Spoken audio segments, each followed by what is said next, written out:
Hello, and welcome to another episode of Just Jesus. Today's story is taken from Matthew chapter 22, but it's also recorded in Mark and also in Luke.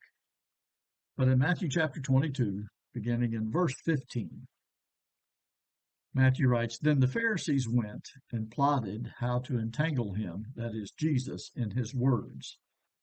And they sent their disciples to him, along with the Herodians, saying, Teacher, we know that you are true and teach the way of God truthfully, and you do not care about anyone's opinion, for you are not swayed by appearances. Tell us then what you think. Is it lawful to pay taxes to Caesar or not? But Jesus, aware of their malice, said, Why put me to the test, you hypocrites? Show me the coin for the tax. And they brought him a denarius. And Jesus said to them, Whose likeness and inscription is this? And they said, Caesar's. Then he said to them, Therefore render to Caesar the things that are Caesar's, and to God the things that are God's. Very simple, straightforward trap that they tried to set for Jesus. Tried to get him in trouble, hoping that he would probably say, Nah, you don't have to pay taxes, and that way they could turn him over to the Romans as a troublemaker. Um, but he skillfully avoids that. Says, show me the coin. They show him the coin. It's got Caesar's likeness on it. It's got an inscription to Caesar on it. And he said, okay, then give to Caesar what is Caesar's, and to God's what is God's. But when you think about that,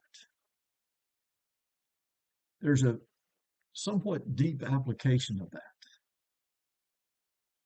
It is not simply, as some people seem to think, a Jesus saying there needs to be a separation between church and state.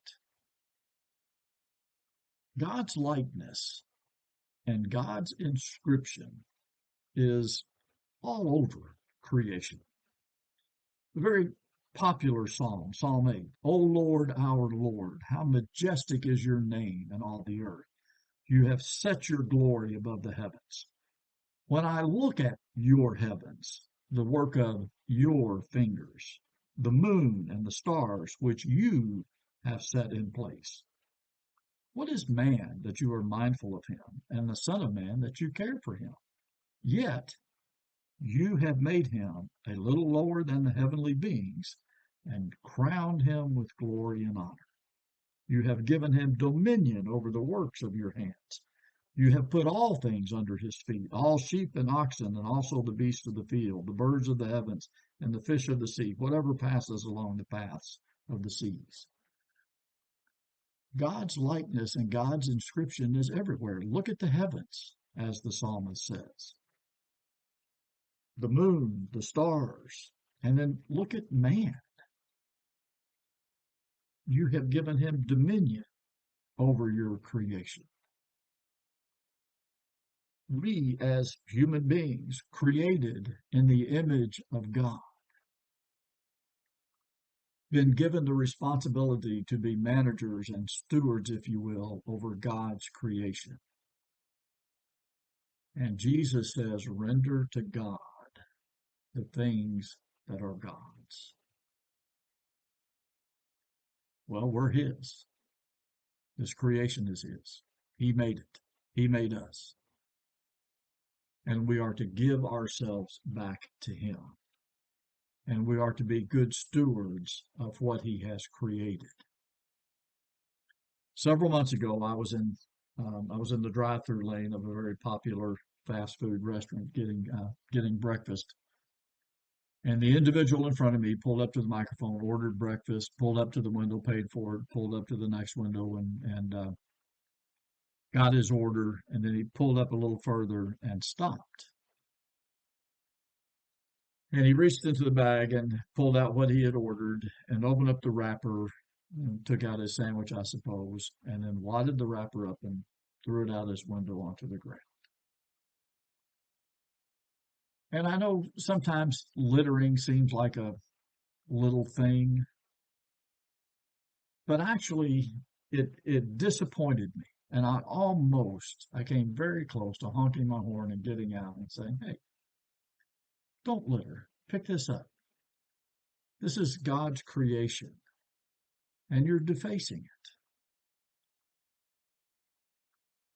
We've been given dominion over God's creation. We're supposed to be managing it well. We're supposed to be good stewards of what He has created. We're supposed to be taking care of it, not polluting it, and not littering it, and not tearing it up. God made it. It has His image and inscription all over it.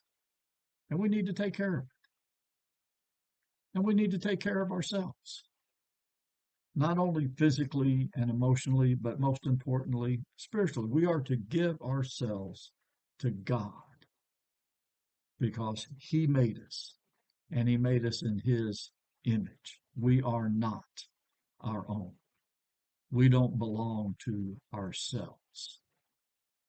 The coin that had Caesar's image on it and Caesar's inscription, Jesus said, if He wants it back, give it back to me. But then give back to God what belongs to God. And this creation, and you and I, belong to God. And we need to give ourselves to Him. Well, I pray that you'll have a great week.